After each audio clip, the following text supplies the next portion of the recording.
বেআইনি আগ্নেয়াস্ত্র তৈরির সরঞ্জাম সহ এক ব্যক্তিকে গ্রেপ্তার করল নবদ্বীপ থানার পুলিশ।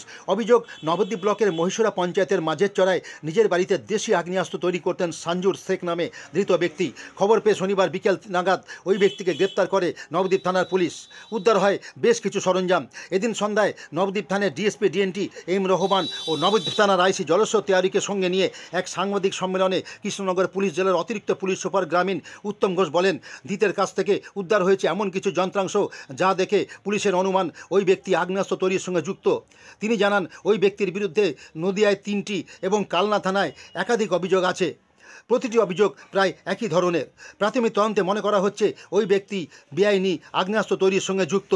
আমরা এই সঞ্জু শেখ, যাকে আপনারা পেছনে দেখছেন, এর বাড়ি হচ্ছে মাঝের চর মহিষুরাতে, তাকে আমরা গ্রেপ্তার করেছি এবং টেবিলের উপরে এই জিনিসগুলো দেখছেন, এগুলো সবই আনফিনিশড আর্মসের প্রোডাক্ট। তো সেটাকেই আমরা সেখানের মধ্যে আনার্ট করেছি। আমাদের নবদ্বীপ থানার পুলিশ এখানের মধ্যে খবর পেয়ে সেটাকে রিকভার করেছে এবং আসামিকে গ্রেপ্তারও করা হয়েছে। কবে? এটা আজকেই করা হয়েছে। ও কি গা ঢাকা দিয়েছিল স্যার? হ্যাঁ, কিছুটা সময় সাময়িকভাবে গা ঢাকা দেওয়ার চেষ্টা করলেও আমাদের সেখানের মধ্যে তৎপরতার সঙ্গে আমরা তাকে গ্রেপ্তার করতে সক্ষম হয়েছি। ওর বিরুদ্ধে কি আগেও কোনো অভিযোগ বা ছিল?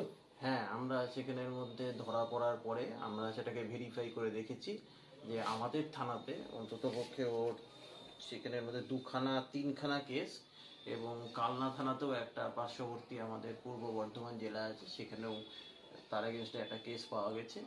আমরা সেখানে ধারণা করছি যে আরও জায়গায় কিছু ইনভলভমেন্ট তার হয়ে থাকতে পারে এবং সেখানের মধ্যে এই জিনিসগুলো সবই দেখছেন, যেগুলো হচ্ছে বেসিক্যালি যেটা আমরা কাট্টা বলি বা সেখানের মধ্যে আর্ম বলি, হ্যান্ডমেড আর্মস, সেগুলোরই প্রোডাক্ট আছে। তো ও কাকে সেখানের মধ্যে দেওয়ার চেষ্টা করছিল, কার কাছ থেকে নিয়ে আসতো, সেই সমস্ত কিছু আমরা ডিউরিং ইনভেস্টিগেশন ভেরিফাই করে দেব। আমরা মনে হয়েছে আমাদের যে যেগুলো এই জিনিসগুলো দিয়ে দেশীয় আর্মস টাইপের কিছু প্রিপেয়ার করা যেতে পারে। তো সেই হিসাবের মধ্যে আমরা ধরেছি এবং যেহেতু প্রিলিমিনারি স্টেজেই আছে তদন্তটা, তো সেই জন্য আমরা পরবর্তীকালে হয়তো আরো বিশদে বলার মতন জায়গায় থাকবো। মানে ওর বিরুদ্ধে অভিযোগ হচ্ছে যে দেশীয় আর্মস বেআইনিভাবে তৈরি।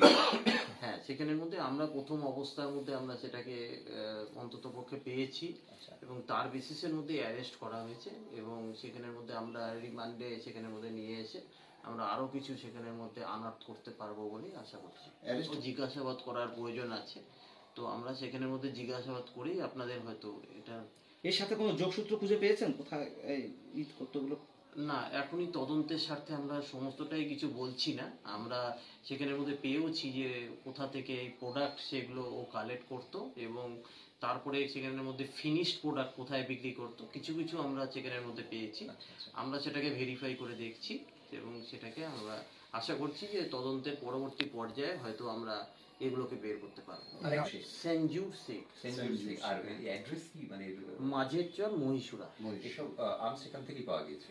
হ্যাঁ।